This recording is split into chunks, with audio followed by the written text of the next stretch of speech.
నాకు వయసు ఉంది కదా! నాకేం జరగదు. లేకపోతే ఇన్ని సంవత్సరాల వరకు నాకు ఇప్పటివరకు జ్వరమే రాలేదు. ఇన్ని సంవత్సరాల వరకు నేను హాస్పిటల్ మెట్లే ఎక్కలేదు. నాకెందుకు హెల్త్ ఇన్స్యూరెన్స్ అనుకున్న వాళ్ళ గురించి నేను చెప్తున్నానండి. మీలో ప్రతి ఒక్కరికి కూడానా కరోనా వస్తదని ముందుగానే మీరు ఎక్స్‌పెక్ట్ చేసారా? లేదు కదా! ఒక యాక్సిడెంట్ జరుగుతదని ముందే మనం ఎక్స్‌పెక్ట్ చేసామా? లేదు కదండీ! హెల్త్ ఇన్స్యూరెన్స్‌ని ఎప్పుడు కూడానా సరదాగా మనం తీసుకోకూడదండి.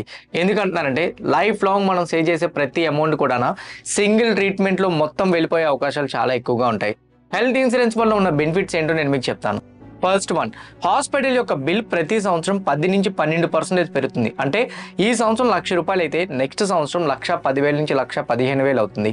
బిల్స్ పెరుగుతూనే ఉన్నాయి. అంతేకాదు హెల్త్ ఇన్సూరెన్స్‌లో మీరు 25 సంవత్సరాలకి తీసుకుంటే 500 ప్రీమియం ఉంటే నెలకి, అదే గాని మీరు 35కి తీసుకుంటే ₹1,000 ఉంటుంది నెలకి. అండ్ థర్డ్ పాయింట్, సడెన్‌గా హెల్త్‌కి ఏదైనా ఇష్యూ వస్తే మీ ఆస్తులు అమ్మాల్సి వచ్చిద్ది. లేదా బంగారాన్ని తాకట్టు పెట్టాల్సి వస్తది. బట్ ఇన్సూరెన్స్ ఉంటే మీరు ఆ కార్డ్ ఇచ్చి హాస్పిటల్‌లో సబ్మిట్ చేసి ఫ్రీగా ట్రీట్మెంట్ తీసుకోవచ్చు. ఫోర్త్ వన్, టాక్సేషన్‌లో కూడానా సెక్షన్ 80D మీద 25,000 వరకు మీకు ట్యాక్స్ సేవింగ్ కూడా అప్డేట్ ఉంటది. మోర్ ఓవర్ నాకు 25 సంవత్సరాలు ఉంది కదా, నేను ఎందుకు ఇప్పుడు తీసుకోవడం అనేది మీరు ఆలోచిస్తే 25 సంవత్సరాలప్పుడు మీరు తీసుకుంటే మీకు 500 పడుతుంది. అదే మీరు 35 సంవత్సరాలు రిలీజ్ అయ్యాక అప్పుడు తీసుకుంటే ఇదే 500 నెలకి ₹1,000 పడుతుంది. ఎంతో తొందరగా స్టార్ట్ చేస్తే మీకు అంత బెనిఫిట్ ఉంటుంది. హెల్త్ ఇన్సూరెన్స్ని స్కిప్ చేయొద్దు. వీడియో నచ్చితే లైక్ చేయండి, ఛానల్ సబ్స్క్రైబ్ చేసుకోవడం మర్చిపోవద్దు.